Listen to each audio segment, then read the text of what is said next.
ආදරණීයම දවසක් ඔයාලා හැමෝටම. අද ආදරණීයම කතාවක් තුළින් වඳ සැමියා ගයනි තම ගැබ් ගැනීම ගැන කියපු වෙලාවෙ ඉඳලා වාසලගේ ලෝකය උඩු යටිකුරු වුණා. ගයනි සිනාසෙමින් සතුටු කඳුළු පුරවාගෙන වාසලව බදාගද්දී වාසලගේ දෑත් පණ නැති වී ගියා. ඔහුගේ මනස වසර 2කට පෙර ඒ බිහිසුණු රිය අනතුර සිදු වූ දවසට ආපසු ගියා. අනතුරෙන් මාස කීපයකට පසු රෝහලේදී වෛද්‍යවරයා කියූ කතාව වාසලට එකවරම මතකයට ආවා. වාසල, ඔයා ජීවත් වුණ එකම ආශ්චර්යයක්. ඒත් ඔයාගේ ශරීරයේ පහළ කොටසට වුණ හානිය නිසා ඔයාට කවදාවත් දරුවෙක් හදන්න බෑ. ඒකේ සම්භාවිතාවය 0%යි. ඒ නිසා ඇත්තටම ඔයාට හිත හදාගන්න වෙනවා. එදා ඒ වචන වාසලව පණ පිටින් මරා දැමුවා හා සමානයි. එදා ඉඳලා ඔහු තමන්ව හැඳින්වුවේ අසම්පූර්ණ මිනිසෙකු ලෙසයි. ගයනිට තිබුණ ආදරය නිසාම ඔහු ඒ දුක විඳගත්තා. ඒත් අද ඇය කියන්නේ ඇය මවක් වෙන්න යන බවයි. ගයනි නිවස පුරා සතුටින් ඇවිදිමින් දරුවා වෙනුවෙන් සැලසුම් කරන විට වාසල ඒ දිහා බලාගෙන හිටියේ පිළිකුලෙන් සහ වේදනාවෙන්.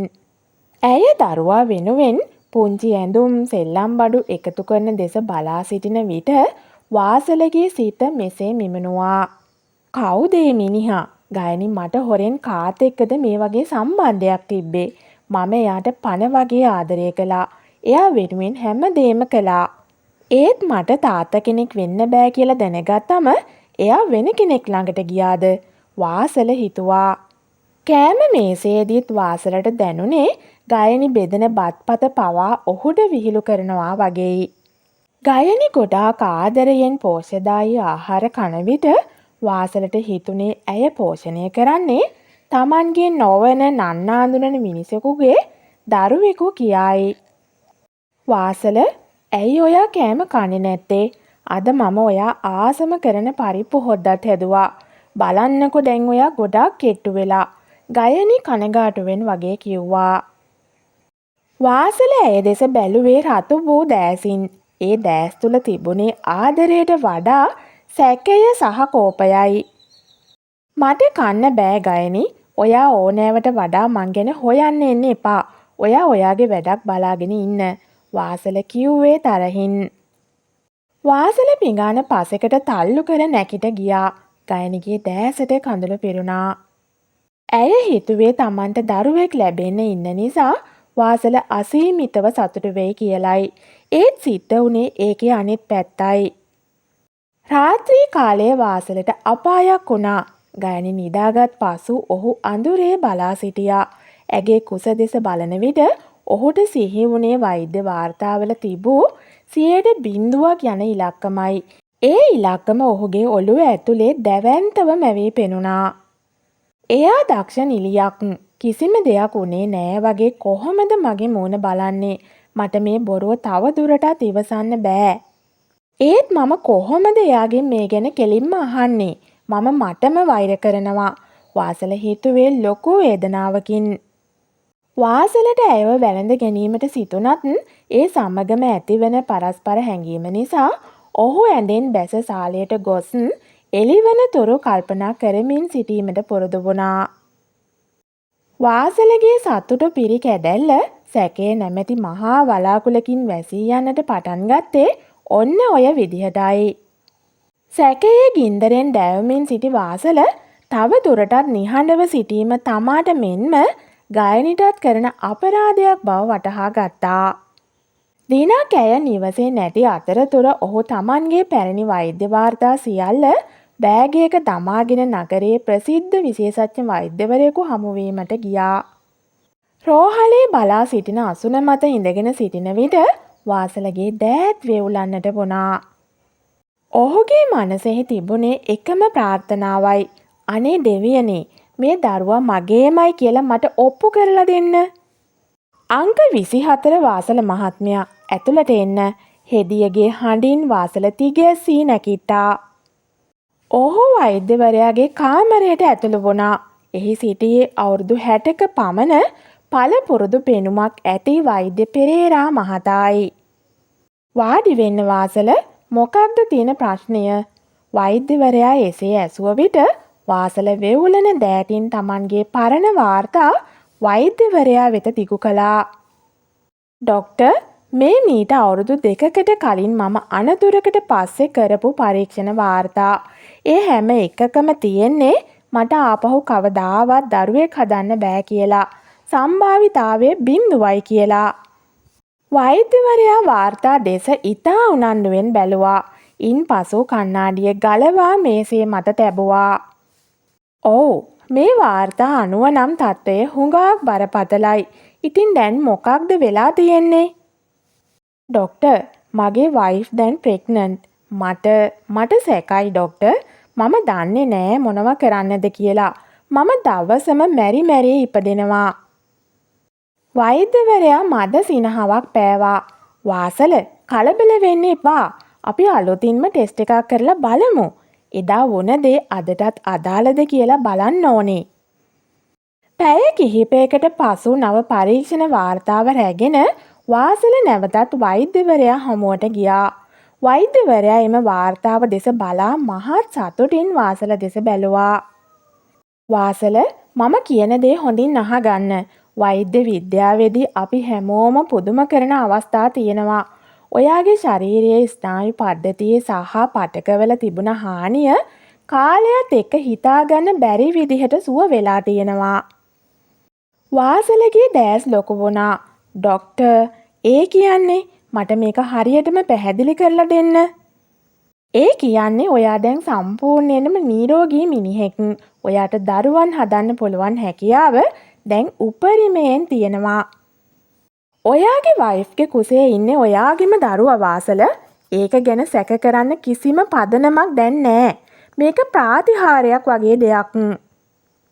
වාසලගේ පපුවෙන් මහා බරක් ඉවත් වුණාක් මෙන් ඔහුට දැනුණා. ඒත් සමගම ඔහුට දැනුනේ දරාගත නොහැකි ලැජ්ජාවක් සහ පසුතැවීමක්. දෙවියනේ, මම මොන තරම් ලොකු පවක්ද කළේ. මම මගේ පණ වගේ ආදරය කරන වයිෆ්ව සැක කළා. දහසක් වචන වලින් හිත රිද්දෙව්වා. මම කොහොමද එයාගේ මූණ බලන්නේ ඩොක්ටර්? පුතා, සැකය කියන්නේ පිළිකාවක් වගේ දෙයක්. ඒක ඇතුලෙන් ඔයාව විනාශ කළා. ඒ දැන් සත්‍ය ඔයා දන්නවා. ගිහින් එයාගෙන් සමාව ගන්න. එයා දැන් ඉන්නේ හුඟක් සංවේදී කාලෙක. එයාට ඔයාගේ ආදරය ගොඩක් වටිනවා. වාසල වෛද්‍යවරයාට ආචාර කර රෝහණින් එළියට දිවාවේ Tamanගේ බිරිඳව වහාම දැක ගැනීමේ ලොකු ආසාවකින්.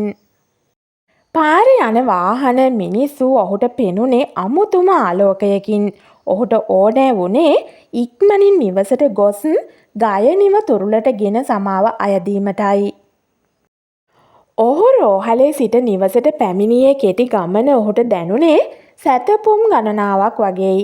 ඔහුගේ මනස පුරා දුවමින් තිබුණේ Taman ගයනිට කළ අයුක්ති සහගත චෝදනා සහ ඇගේ මලානික මුහුණයි. වාසල වෙවුලන දෑතින් නිවසේ දොර ඇරියා. මුළු නිවසම අඳුරේ සහ නිශ්ශබ්දතාවයකින් පිරී තිබුණා. ඔහු කෙලින්ම ගියේ ඔවුන්ගේ නිදන කාමරයටයි. ගයනි ඇඳායිනේ වාඩි වී අඩක් අසුරන ලද බෑගයක් අසල නිහඬවම හඬමින් සිටියා. ඇයගේ අතේ තිබුණේ ඔවුන්ගේ විවාහ මංගල්‍යයේ ඡායාරූපයක්. වාසලව දුටු සැනින් ඇය ඉක්මනින් කඳුළු පිහදාගෙන අහක බලාගත්තා. මම යනවා වාසල.